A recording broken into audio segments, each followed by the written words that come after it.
everyone, how's it going? So I'm really sorry it's been so long between posts, but every single day I check the comments and I see many people asking about Gotta Catch 'Em All Gen 4. So even though I had 3 capture cards break on me and this took forever, that is exactly what we're going to do today. So without further ado, let us begin our quest, nay, odyssey, of catching every single Pokemon in Generation 4. Now unfortunately, or fortunately, depending on how much time you have, this video is just going to talk about how to catch every single Pokemon in the regional decks of Diamond and Pearl. Because if I made this video about catching every single Pokemon in Gen 4, it'd be about an hour long, and I'm not going to make an hour-long video. Also, it wouldn't have been ready till like mid-November.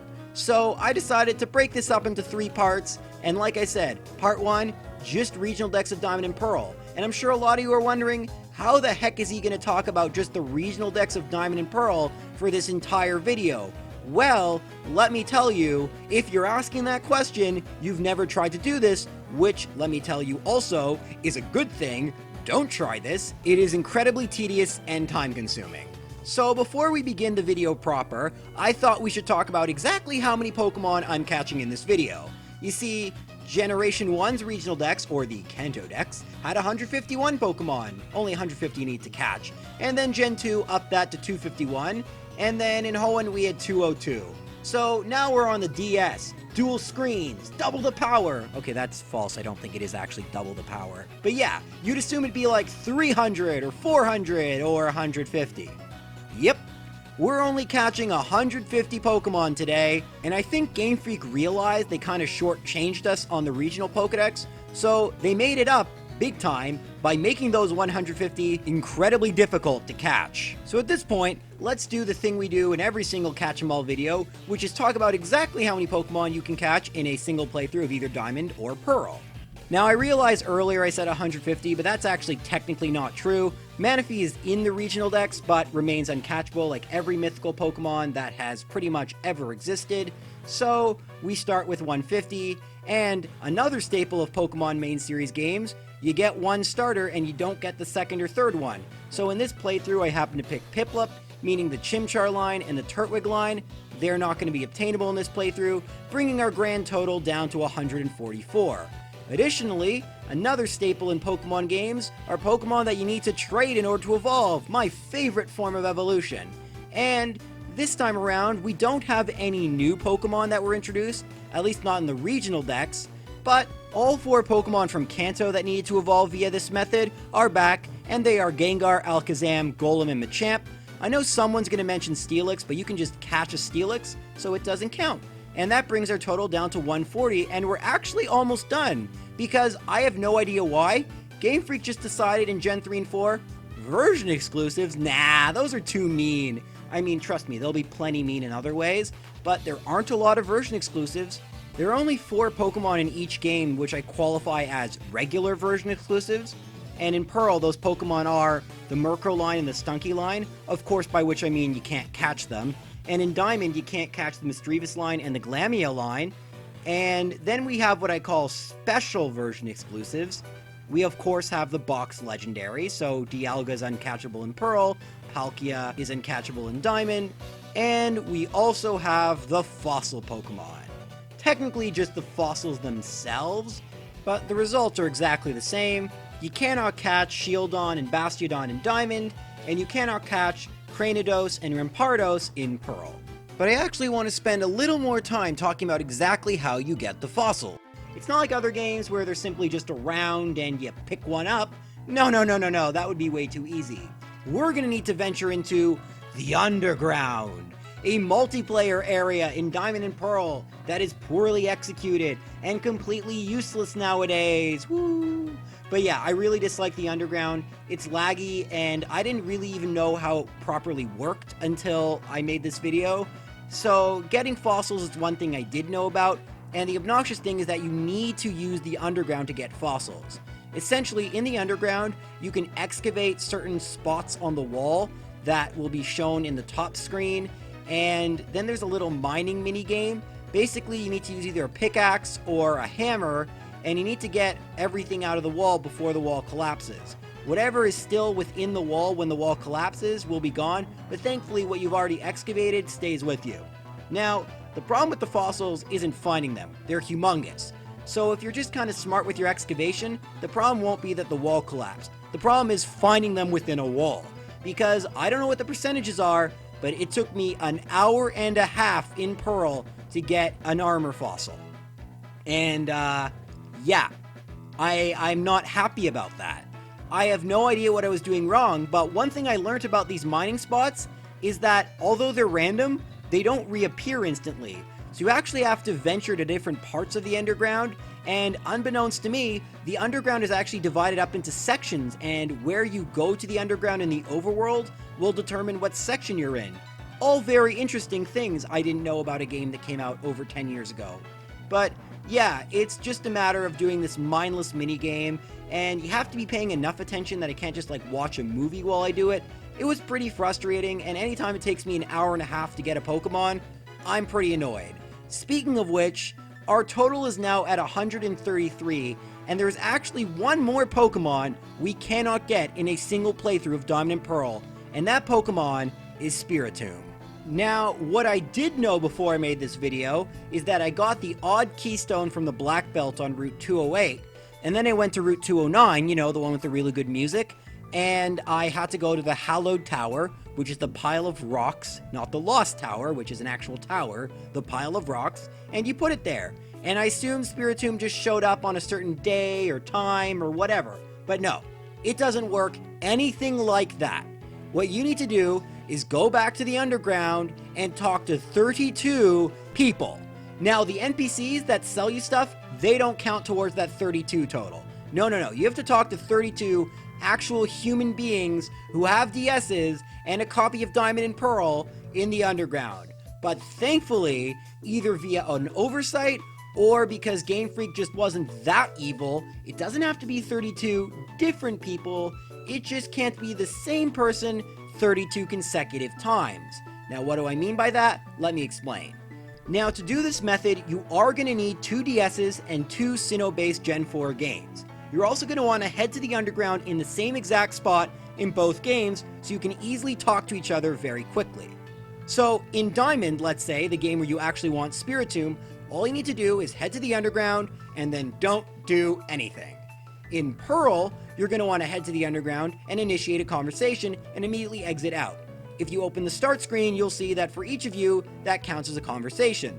Then in Pearl, where again you do not want the Spiritomb, head back to the overworld and immediately go back to the underground. Initiate another conversation.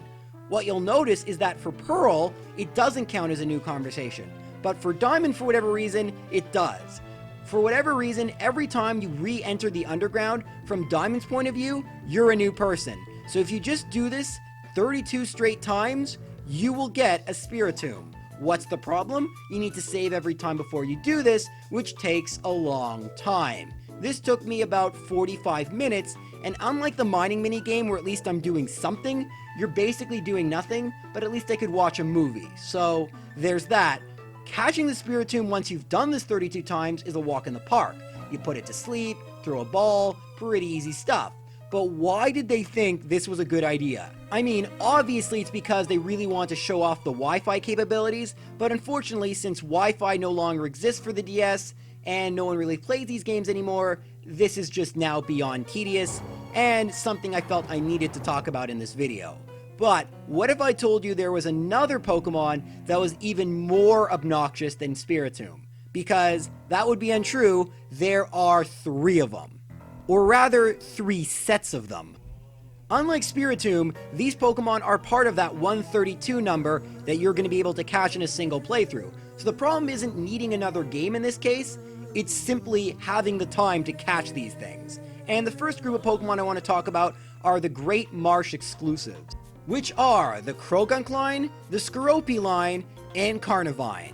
Now, I will say this, for Carnivine, if you have Heart Gold Soul Silver available to you, there is a much easier way of catching it. So I'll put an asterisk next to Carnivine, but as for the Croagunk line and the Skorupi line, yes, you can use the Johto Safari Zone, but I would argue as bad as this method is, the Johto Safari Zone is way worse, but I'll talk about that in next video. As for this video, let's talk about the Great Marsh, by far the second worst safari zone of all time. Now, at first glance, it might appear like any other safari zone. You don't have any Pokemon, you have these overglorified Great Balls, Pokemon appear in different areas, you know, same old, but no. This safari zone is completely different in the worst way possible.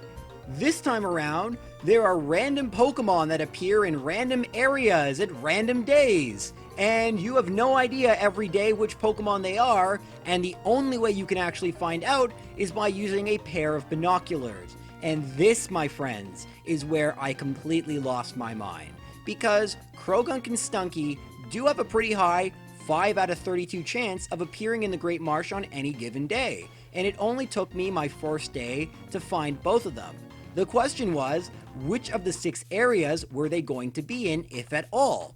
Yes, I could just guess and check, but that would take hours because they only appear at a 10% encounter rate. So, to avoid wasting hours, what you need to do is head up to the second floor of the entrance of the Great Marsh and look through those binoculars. But these binoculars are awful. They show you a random zoomed up picture of an area of the Great Marsh with one Pokemon that is available there. Oftentimes, a Pokemon you already knew was available if you used Bulbapedia. I mean, listen, I hate that I have to use Bulbapedia some of the time, but in this case, I would pray for a Bulbapedia-like solution, because at least then I would know exactly where and how I could catch the Pokemon. But here, I don't even know if they're available, let alone where they are, and the worst part is that these pictures only stay on screen for a matter of seconds. After a few seconds, it immediately switches to the next picture, and there's no way of going back.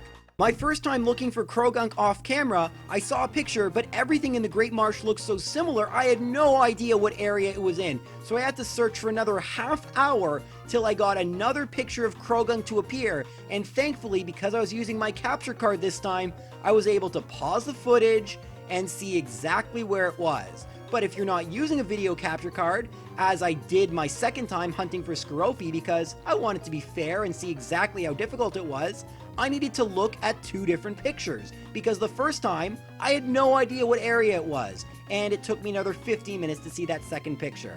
And once you find the area, although the hard part is out of the way, it's still annoying to find it at a 10% encounter rate, and then the balls don't catch every time. In fact, the chance of you catching it in a single Safari Ball is just a little bit greater than 1 out of 4. Now, if that sounds like fun to you, then yeah, this was a lot of fun. If that sounds tedious and annoying, then just know what I sacrificed for you guys. I am a saint. But joking aside, there are 2 more groups of Pokemon that are way worse than anything the Great Marsh has to offer. You know what they are if you've played these games. One of them I talked about in my first ever top 10 video, which is almost at 500,000 views. That's crazy! And the second one was the #1 commented Pokemon that I left off the list. So let's talk about that Pokemon right now, because oh my god, I had no idea until that video came out how ridiculous it was to get what is known as Tree Munchlax. Now, for those of you who haven't played Generation 4, and Game Freak just announced today they were done on the 3DS, so Diamond Pearl remake's not looking very likely at this point, you probably don't know much about these honey trees, and let me just say, that's a good thing. These trees suck. They're really annoying. You can purchase honey in Floraroma Town, and there are these trees that are yellow, and if you slather them with honey, then in 6 hours of real time, and no, there is no way to manipulate this, I have tried, a Pokemon will appear. What Pokemon appears is determined as soon as you slather the tree, so resetting will not help you. Now, Munchlax is one of the Pokemon that can appear on one of these trees. Unfortunately, however, of the 21 trees in the game, only 4 of which can ever spawn a Munchlax. Luckily, however, these trees are set as soon as you start the game. But finding out which trees they are, well, that's a little bit of a different story. 2 of them are easy to find out, as they are based on your trainer ID. And this guide from Dragonfly Cave, which I'll link in the description, can tell you exactly where your Munchlax trees are.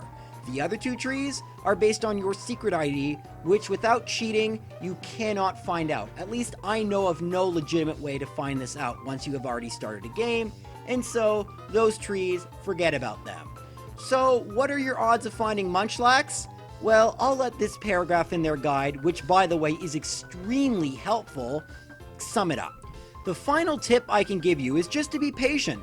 6 hours seems like a mind-numbingly long time to wait for one Pokemon, you think? But you can manage at least 3 slatherings a day. I don't stay up for 18 hours, but okay, maybe. And 3 slatherings of all the trees in the game, well, we can't do that, so let's skip to the end. The inevitable subset of 12 Munchlax tree encounters every day, if considerably slower, will be quite likely to end up getting you a Munchlax within a couple of weeks. A couple of weeks. Sooner if you're lucky. Oh, thanks. But it might also be longer. Now, I don't blame the guys at Dragonfly Cave. Their guide was extremely helpful. This is just the fact of the matter, because Munchlax's encounter rate is 1%. 1%. This is abominable. And no, I did not get a tree Munchlax. Yes, I did try for a couple of weeks, and no, it did not work for me. And if it did, I would have been happy. But of course, there are other ways to get Munchlax. The easiest way? Well, there's kind of 2 of them. One is by using the transfer mechanic between Fire Red and Leaf Green, because you can catch a Snorlax pretty easily there. The other one is by just trading between Heart Gold, Soul Silver.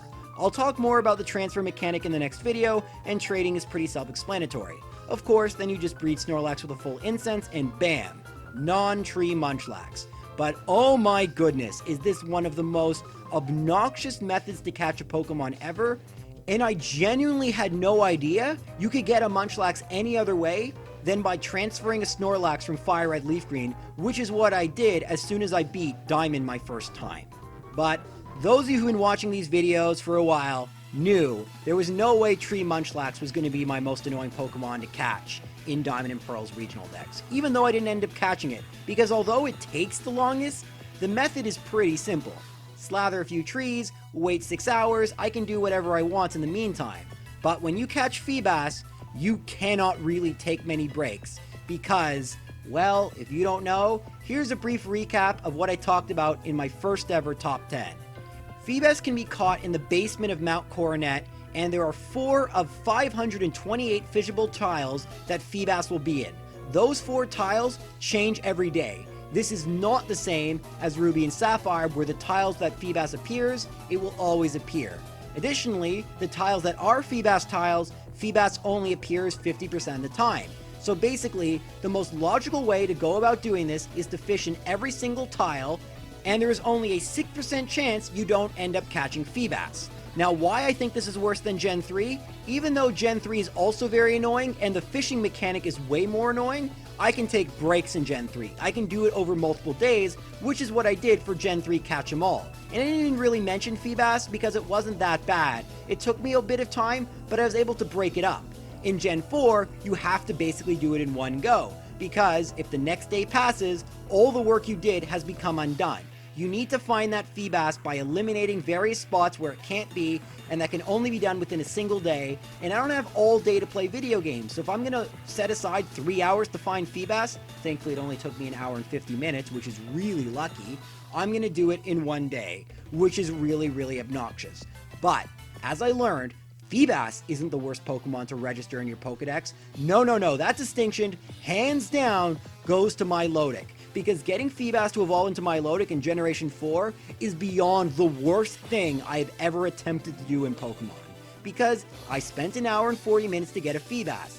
Now, as you may or may not know, to get it to evolve into a Milotic means maxing out its beauty condition.